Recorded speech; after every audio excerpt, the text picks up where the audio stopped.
And ODM leader Raila Odinga has broken his silence over the Miguna Miguna saga, saying the government was not to blame for the controversial lawyer's woes. Raila says neither he nor the president is afraid of the controversial lawyer and that no one is blocking his return. The comments came as the High Court summoned Attorney General Kariuki, or a senior official from his office, to explain why orders allowing Miguna's return to the country had been disregarded. Chemutai Goin reports.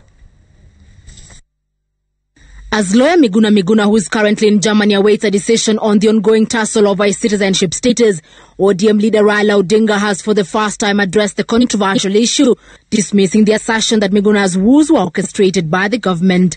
Miguna ni kitu kidogo sana. Hakuna mtu ambaye ana shida na Miguna. Miguna rudi. Arudi sio? Sio? Kwa hiyo hataki kupea kelele bila anapoweka kama umbo huko. Hakuja peka hapa. Odinga adding that he and President Kenyatta were not intimidated by the controversial lawyer. Anasema ati anaogopa. Nani anaogopa Miguna? Ati Uhuru anaogopa yeye. Uhuru anaweza kuogopa Miguna. Raila anaweza kuogopa Miguna. Simende nimpatie yeye kazi. Najua ile umba mwitu anauma mpaka hata mwenyewe. Sio?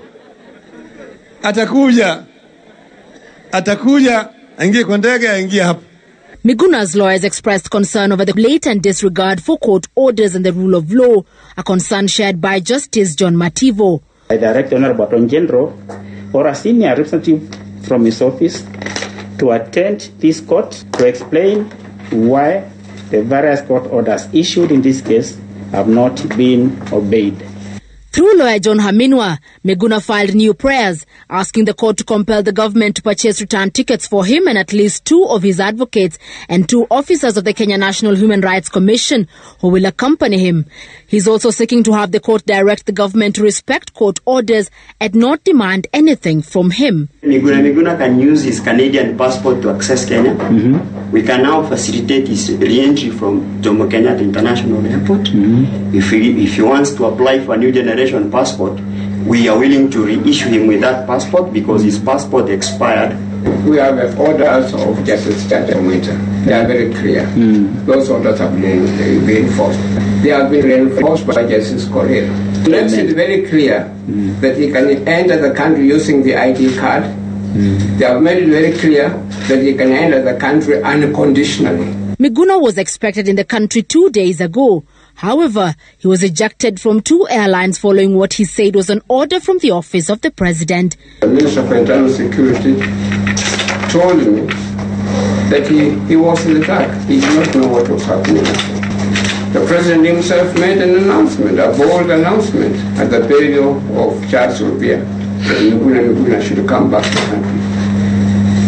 Then the question that arises, who is this calling shots in the president's office? This is a proper case for this court to flex its muscles and exercise its inherent jurisdiction and grant orders, first, to defend the Constitution itself and also to defend the rule of law. For one to apply for a new passport, they must surrender the old one. Miguna's lawyers are yet to get his perforated passport.